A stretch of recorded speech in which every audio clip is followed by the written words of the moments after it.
Welcome sa Dries TV. Kung interesado ka sa ganitong news, huwag kalimutang isubscribe ang ating YouTube channel. Maraming salamat! Welcome back again sa ating YouTube channel mga kakimpaw, and sa update natin ito ang pag-uusapan natin ay tungkol sa mga importanteng ganap kina Kim and syempre kay Paula Avellino. Pero bago po ang lahat, maraming salamat sa inyong patuloy na pag-support at pagsubaybay sa mga daily update natin.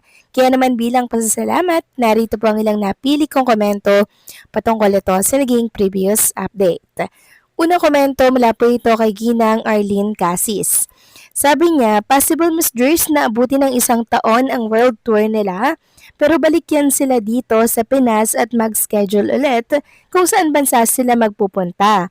Baka mag-Dubai pa yan sila, London, Europe, mga lugar na maraming Pilipinong nakatira at ang last stop nila ay ang Pilipinas.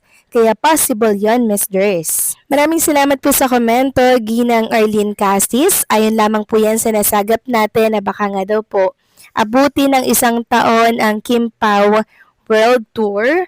So, mas malaki po ang tsansa ng sinabi ninyo na babalik at babalik sila sa Pilipinas para po, kung baga, dito po i-promote, no, yung mga bansa po na pupuntahan nila.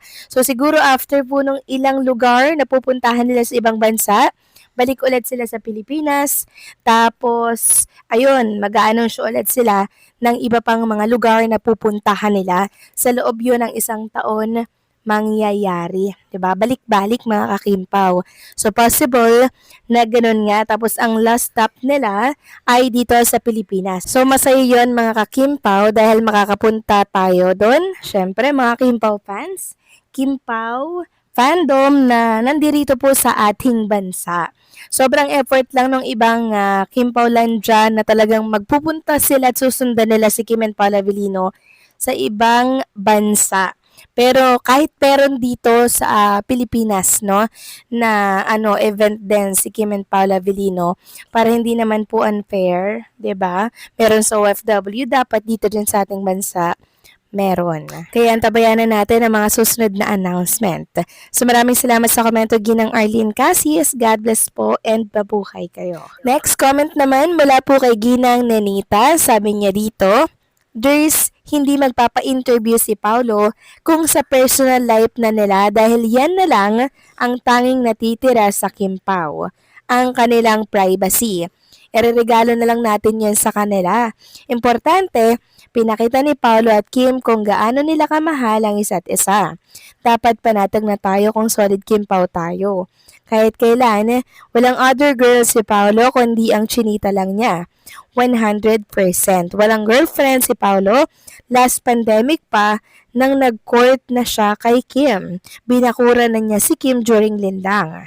Hindi ba ninyo nakikita ang malaking pagbabago ni Paulo nang nasa kanya na si Kim Chiu? Totally iba na si Paulo ngayon at pinakita na niya kay Kim na kahit sino umaaligid pa na babae sa kanya, dead ma yan dahil binago na niya ang lahat para kay Kim. Ito ang intindihin nyo, kung may secret girlfriend pa si Paulo, papayag ba si Paulo at Kim na 1 tent lang sila? Halos lahat ng bagay, conjugal sila at couple goals sila. Nag-big na ang GF niya kung ganyan. On and off, napaka-sweet. Kahit sa media ko, napaka-close. Ay nako, gamitin natin ang kokote natin, hindi mga BO-BO ang Kim Paulandia. Yes po, tama kayo dyan, Ginang Nenita. And dahil nga po sa ating paliwanag kanina, hindi sasama yung si Paula Avellino kay Chinita Princess sa isang beach na tahimik kung meron siyang girlfriend outside showbiz. Tapos magre-regalo ba yan ng mga mamahaling gamit, bike, diba, relo? Ay nako mga kakimpaw, bahala mga bashers na yan.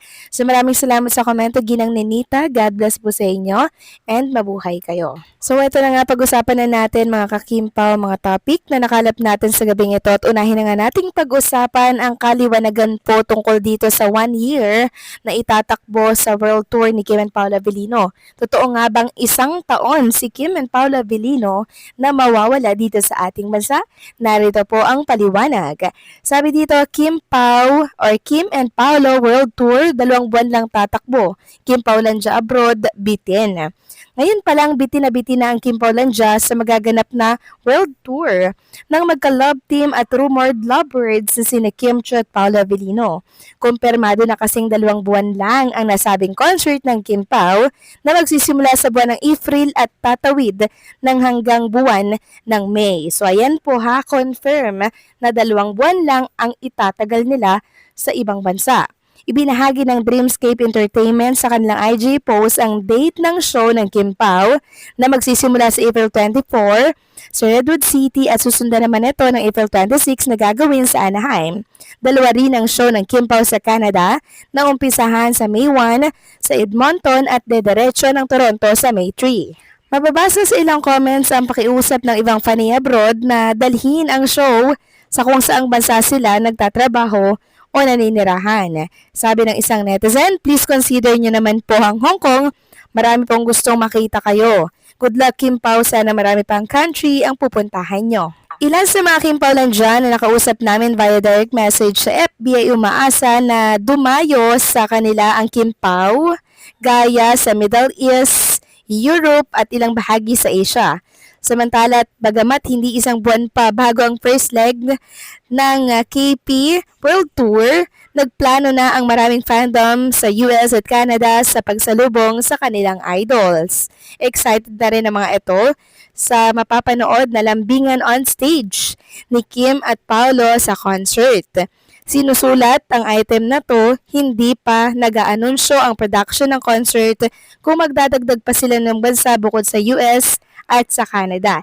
So maraming salamat sa panunulat ni Ray Pumaloy sa isang napakagandang write-ups patungkol kay Kim and Paolo at sa kanilang project para yan sa World Tour. So, di ba mga Kim Pao, hindi po tatakbo ng 1 taon, kundi 2 months lang talaga. So, mabuti po't nakita natin ang write-ups ni Ray Pumaloy dito po sa Abante nang sa ganun, malinawan ang lahat.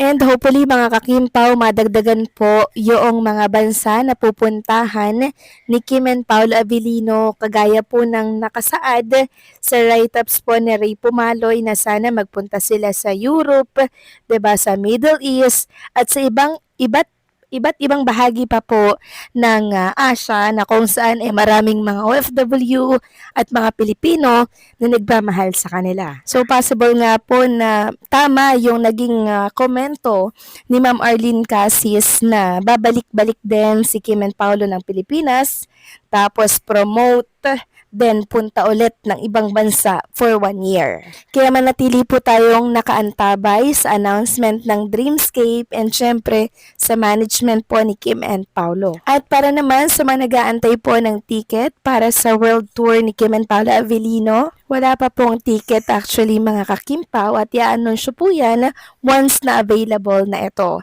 So paano mga ka-Kim Pao, hanggang dito na lamang po ang update natin. Maraming salamat sa patuloy na pagsuporta.